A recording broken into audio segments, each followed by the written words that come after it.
أَمَّنْ خَلَقَ السَّمَاوَاتِ وَالْأَرْضَ وَأَنزَلَ لَكُم مِّنَ السَّمَاءِ مَاءً فَأَنبَتْنَا بِهِ حَدَائِقَ ذَاتَ بَهْجَةٍ مَا كَانَ لَكُمْ أَن تُنبِتُوا شَجَرَهَا أَإِلَٰهٌ مَّعَ اللَّهِ بَلْ هُمْ قَوْمٌ يَعْدِلُونَ أَمَّن جَعَلَ الْأَرْضَ قَرَارًا وَجَعَلَ خِلَالَهَا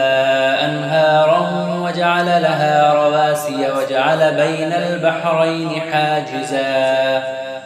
أَإِلَٰهٌ مَّعَ اللَّهِ بَلْ أَكْثَرُهُمْ لَا يَعْلَمُونَ أَمَّن يُجِيبُ الْمُضْطَرَّ إِذَا دَعَاهُ وَيَكْشِفُ السُّوءَ وَيَجْعَلُكُمْ خُلَفَاءَ الْأَرْضِ أَإِلَٰهٌ مَّعَ اللَّهِ قَلِيلًا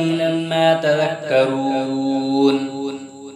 أَمَّن يَهْدِيكُمْ فِي ظُلُمَاتِ الْبَرِّ وَالْبَحْرِ وَمَن يُرْسِلُ الرِّيَاحَ بُشْرًا بَيْنَ يَدَيْ رَحْمَتِهِ أَإِلَٰهٌ مَّعَ اللَّهِ تَعَالَى اللَّهُ عَمَّا يُشْرِكُونَ أَمَّن يَبْدَأُ الْخَلْقَ ثُمَّ يُعِيدُهُ وَمَن يَرْزُقُكُم مِّنَ السَّمَاءِ وَالْأَرْضِ أَإِلَٰهٌ مَّعَ اللَّهِ قُلْ هَاتُوا بُرْهَانَكُمْ إِن كُنتُمْ صَادِقِينَ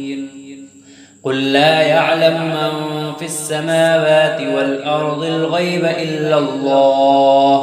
وَمَا يَشْعُرُونَ أَيَّانَ يُبْعَثُونَ بَلِ ادَّارَكَ عِلْمُهُمْ فِي الْآخِرَةِ بَلْ هُمْ فِي شَكٍّ منها عَمُونَ وَقَالَ الَّذِينَ كَفَرُوا أَإِذَا كُنَّا تُرَابًا وَآبَاؤُنَا أَإِنَّا لَمُخْرَجُونَ لَقَدْ وُعِدْنَا هَٰذَا نَحْنُ وَآبَاؤُنَا مِن قَبْلُ إِنْ هَٰذَا إِلَّا أَسَاطِيرُ الْأَوَّلِينَ قُلْ سِيرُوا فِي الْأَرْضِ فَانظُرُوا كَيْفَ كَانَ عَاقِبَةُ الْمُجْرِمِينَ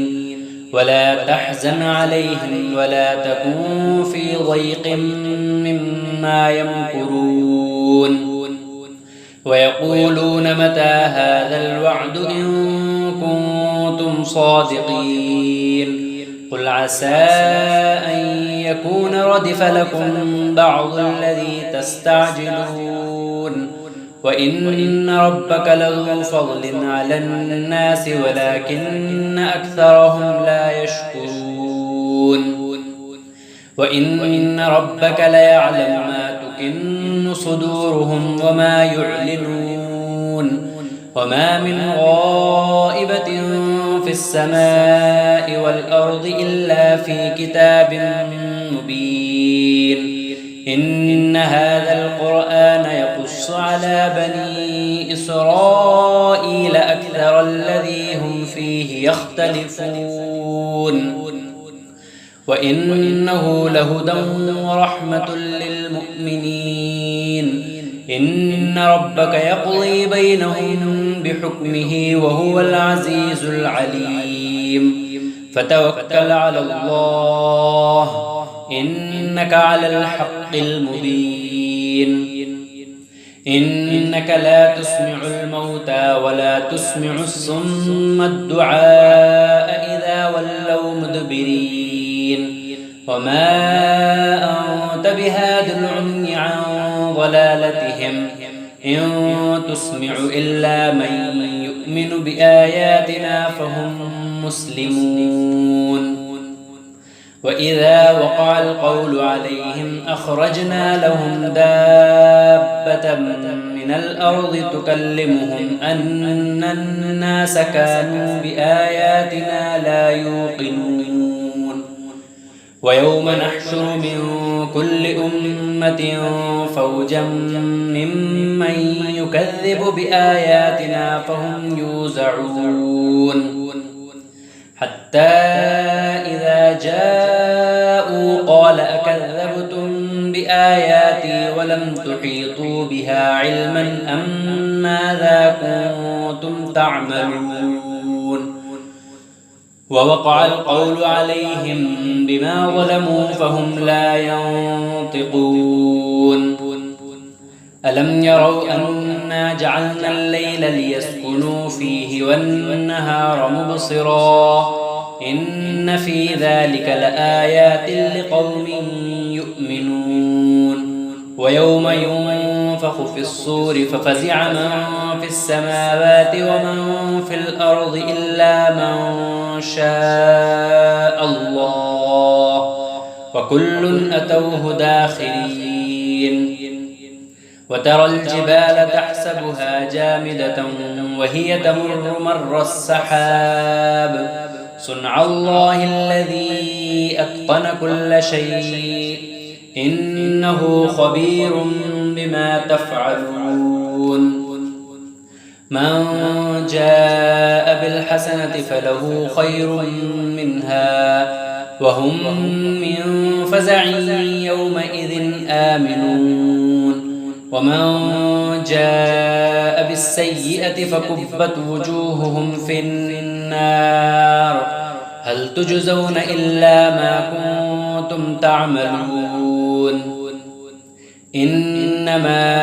أمرت أن أعبد رب هذه البلدة الذي حرمها وله كل شيء وأمرت أن أكون من المسلمين وأن أتلو القرآن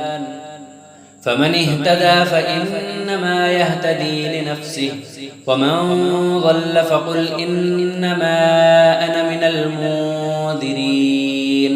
وقل الحمد لله سيريكم آياته فتعرفونها وما ربك بغافل عما تعملون بسم الله الرحمن الرحيم طاسيم ميم تلك آيات الكتاب المبين نتلو عليك من نبأ موسى وفرعون بالحق لقوم يؤمنون إن فرعون علا في الأرض وجعل أهلها شيعا يستضعف طائفة منهم يذبح أبناءهم ويستحيي نساءهم إنه كان من المفسدين ونريد أن نمن على الذين استضعفوا في الأرض ونجعلهم أئمة ونجعلهم الوارثين ونمكن لهم في الأرض ونري فرعون وهامان وجنودهما منهم ما كانوا يحذرون وأوحينا إلى أم موسى أن أرضعيه فإذا خفت عليه فألقيه في اليم ولا تخافي ولا تحزني إنا رادوه إليك وجاعلوه من المرسلين فالتقطه آل فرعون ليكون لهم عدوا وحزنا إن فرعون وهامان وجنودهما كانوا خاطئين وقالت امرأة فرعون قرة عين لي ولك لا تقتلوه عسى أن ينفعنا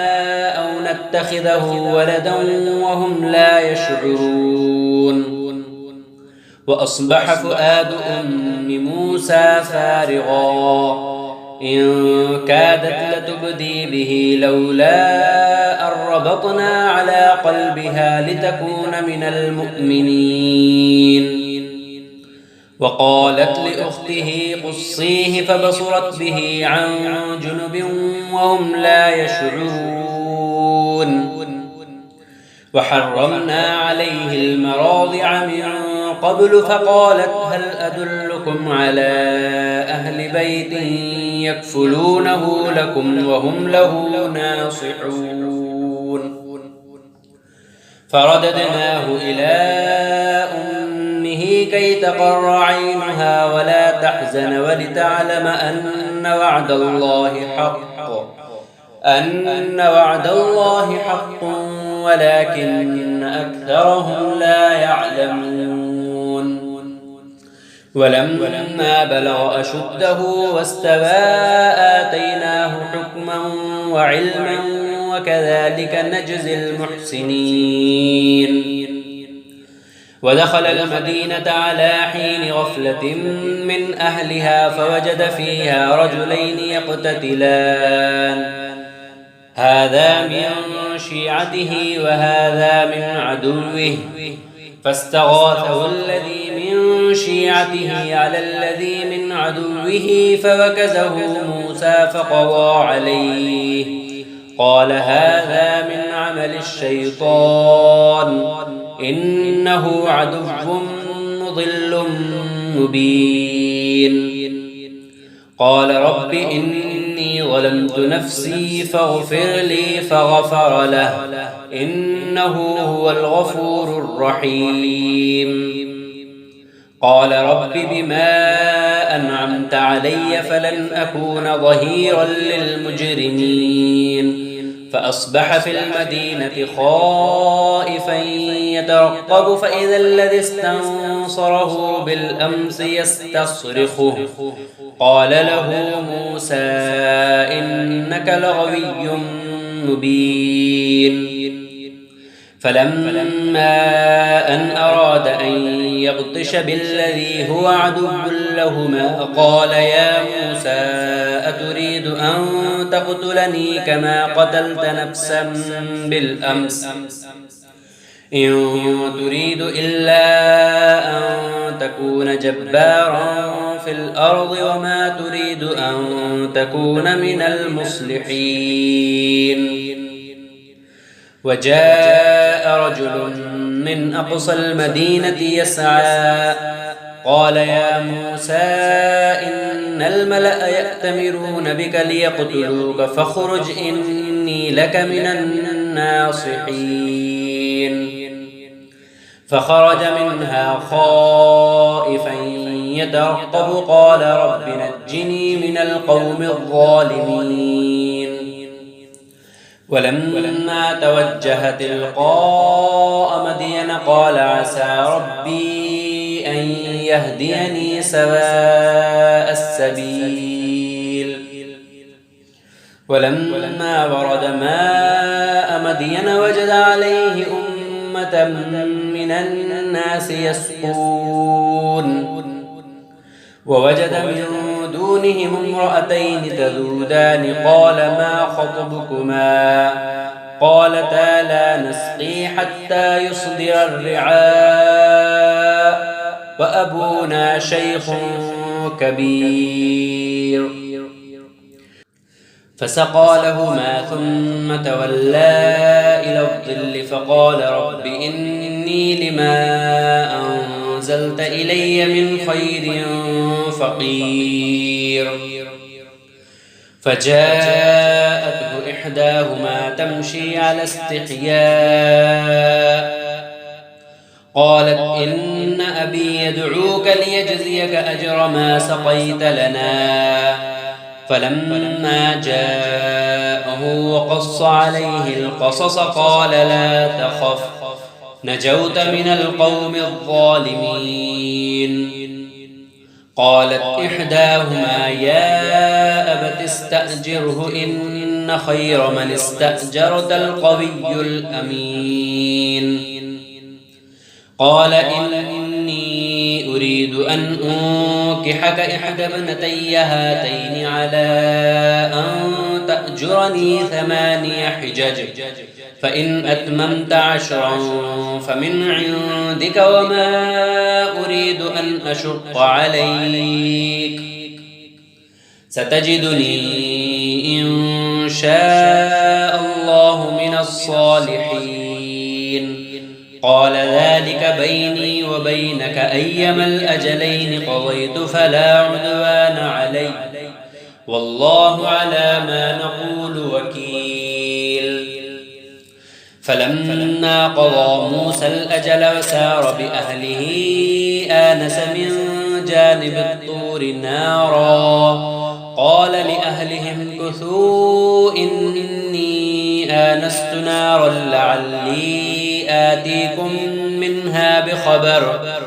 لعلي آتيكم منها بخبر أو جذوة من النار لعلكم تصطلون فلما أتاها نودي من شاطئ الوادي الأيمن في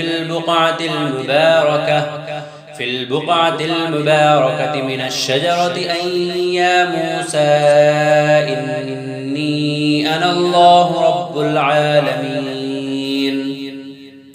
وأن ألق عصاك فلما رآها تهتز كأنها جان ولا مدبرا ولم يعقب يا موسى أقبل ولا تخف إنك من الآمنين أسلك يدك في جيبك تخرج بيضاء من غير سوء واضمم إليك جناحك من الرهب فذلك برهانان من ربك إلى فرعون وملئه إنهم كانوا قوما فاسقين قال رب إني قتلت منهم نفسا فأخاف أن يقتلون وأخي هارون هو أفصح مني لسانا فأرسله معي يرد أن يصدقني إني أخاف أن يكذبون قال سنشد عضدك بأخيك ونجعل لكما سلطانا فلا يصلون إليكما بآياتنا أنتما ومن اتبعكما الغالبون فلما جاءهم موسى بآياتنا بينات قالوا ما هذا إلا سحر مفترى وما سمعنا بهذا في آبائنا الأولين وقال موسى ربي أعلم بمن جاء بالهدى من عنده ومن تكون له عاقبة الدار إنه لا يفلح الظالمون وقال فرعون يا أيها الملأ ما علمت لكم من إله غيري فأوقد لي يا هامان على الطين فاجعل لي صرحا لعلي أطلع إلى إله موسى وإني لأظنه من الكاذبين واستكبر هو وجنوده في الأرض بغير الحق وظنوا أنهم إلينا لا يرجعون فأخذناه وجنوده فنبذناهم في اليم فانظر كيف كان عاقبة الظالمين وجعلناهم أئمة يدعون إلى النار ويوم القيامة لا ينصرون وأتبعناهم في هذه الدنيا لعنة ويوم القيامة هم من المقبوحين ولقد آتينا موسى الكتاب من بعد ما أهلكنا القرون الأولى بصائر للناس وهدى ورحمة لعلهم يتذكرون وما كنت بجانب الغربي إذ قضينا إلى موسى الأمر وما كنت من الشاهدين ولكننا أنشأنا قرونا فتطاول عليهم العمر وما كنت ثابيا في أهل مدين تتلو عليهم آياتنا ولكننا كنا مرسلين وما كنت بجانب الطور إذ نادينا ولكن رحمة من ربك لتنذر قوما ما أتاهم من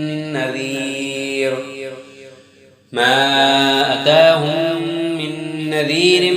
من قبلك لعلهم يتذكرون ولولا أن تصيبهم مصيبة بما قدمت أيديهم فيقولوا ربنا لولا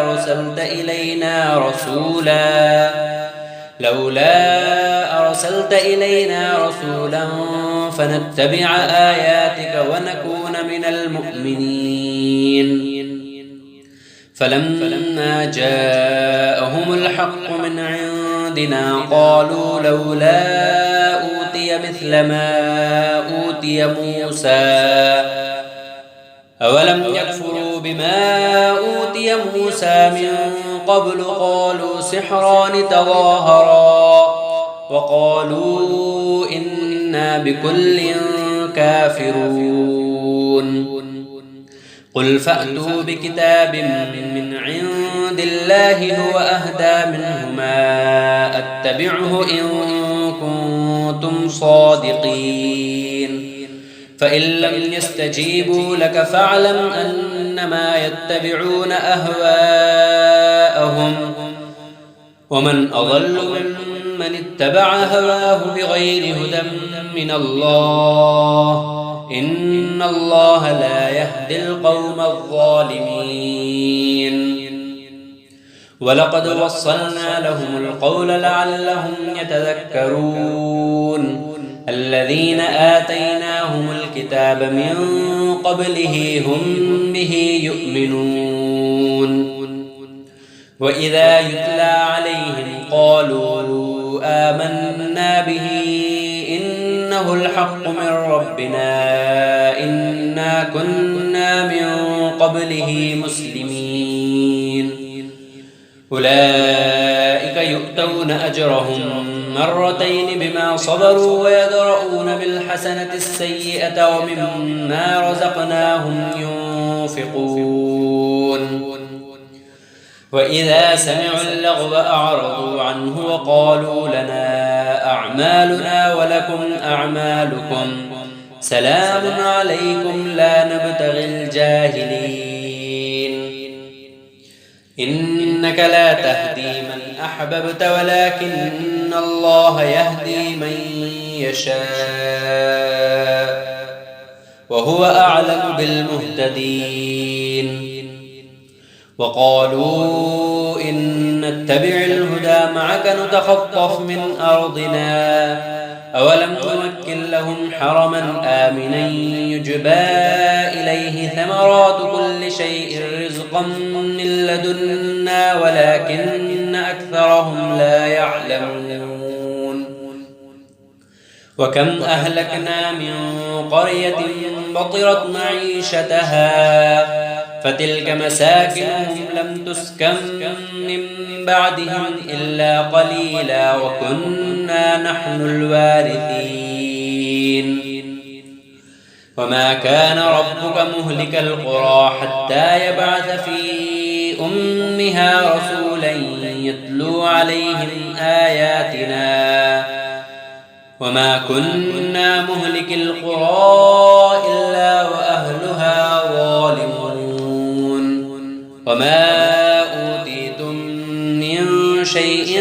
فمتاع الحياة الدنيا وزينتها وما عند الله خير وأبقى أفلا تعقلون أفمن وعدناه وعدا حسنا فهو لاقيه كمن متعناه متاع الحياة الدنيا ثم هو يوم القيامة من المحضرين ويوم يناديهم فيقول أين شركائي الذين كنتم تزعمون قال الذين حق عليهم القول ربنا هؤلاء الذين أغويناهم كما غوينا تبرأنا إليك ما كانوا إيانا يعبدون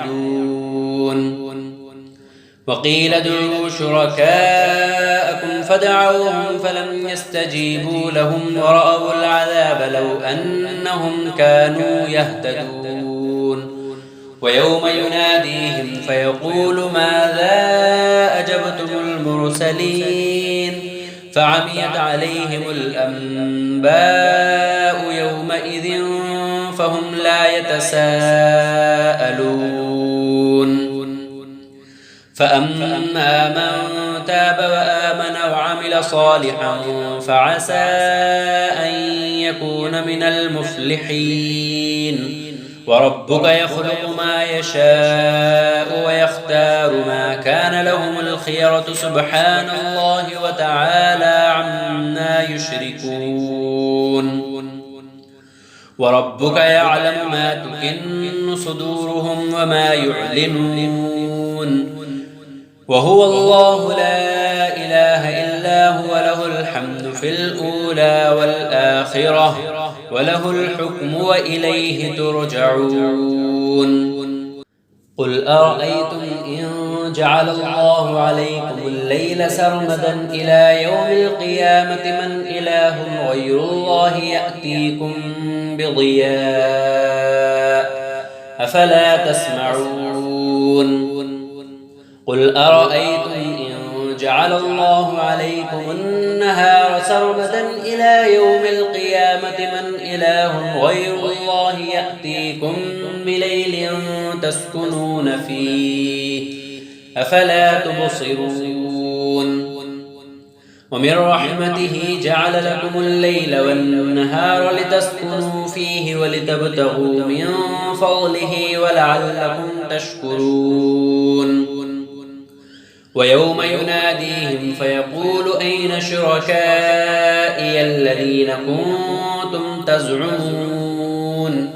ونزعنا من كل أمة شهيدا فقلنا هاتوا برهانكم فعلموا أن الحق لله وضل عنهم ما كانوا يفترون إن قارون كان من قوم موسى فبغى عليهم وآتيناه من الكنوز ما إن مفاتحه لتنوء بالعصبة أولي القوة إذ قال له قومه لا تفرح إن الله لا يحب الفرحين وابتغ فيما آتاك الله الدار الآخرة ولا تنس نصيبك من الدنيا وأحسن كما أحسن الله إليك ولا تبغ الفساد في الأرض إن الله لا يحب المفسدين قال إنما أوتيته على علم عندي أولم يعلم أن الله قد أهلك من قبله من القرون من هو أشد منه قوة وأكثر جمعا ولا يسأل عن ذنوبهم المجرمون فخرج على قومه في زينته قال الذين يريدون الحياة الدنيا يا ليت لنا مثل ما أوتي قارون إنه لذو حظ عظيم وقال الذين أوتوا العلم ويلكم ثواب الله خير لمن آمن وعمل صالحا ولا يلقاها إلا الصابرون فخسفنا به وبداره الأرض فما كان له من فئة ينصرونه من دون الله وما كان من المنتصرين وأصبح الذين تمنوا مكانه بالأمس يقولون ويك أن الله يبسط الرزق لمن يشاء من عباده ويقدر لولا أمن الله علينا لخسف بنا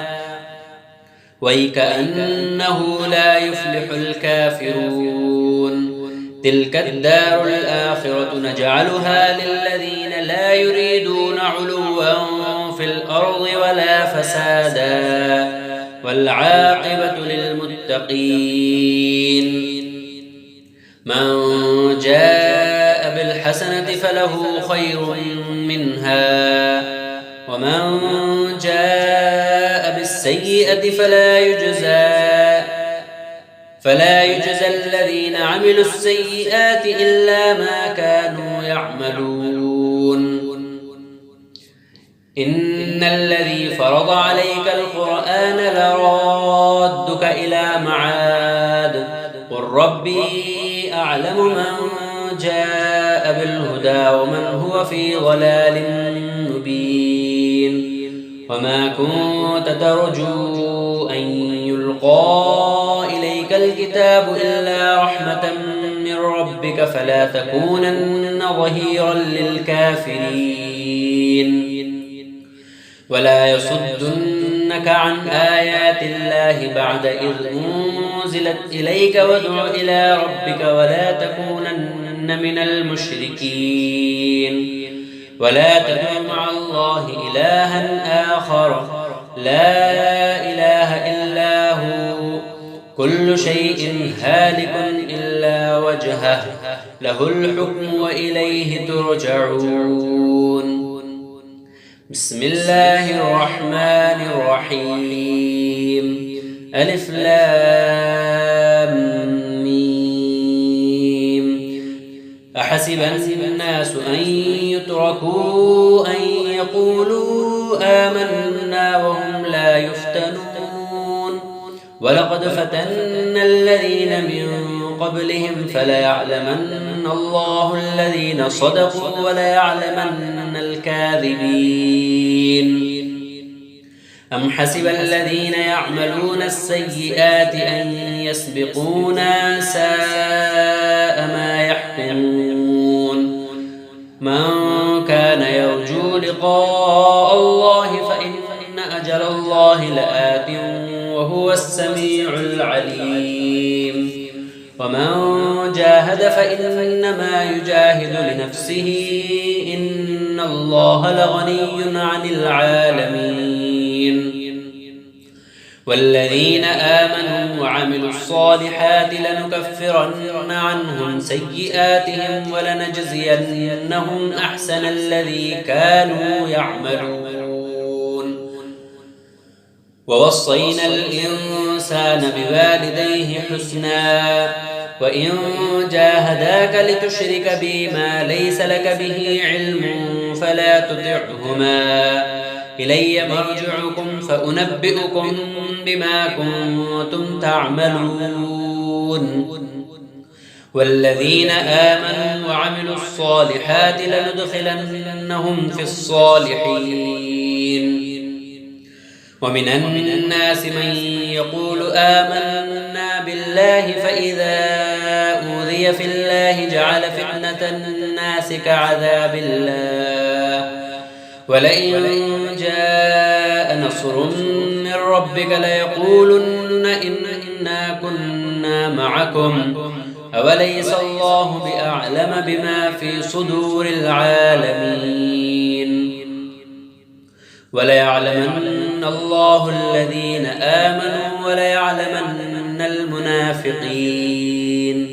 وقال الذين كفروا للذين آمنوا اتبعوا سبيلنا ولنحمل خطاياكم وما هم بحاملين من خطاياهم من شيء إنهم لكاذبون وليحملن أثقالهم وأثقالا مع أثقالهم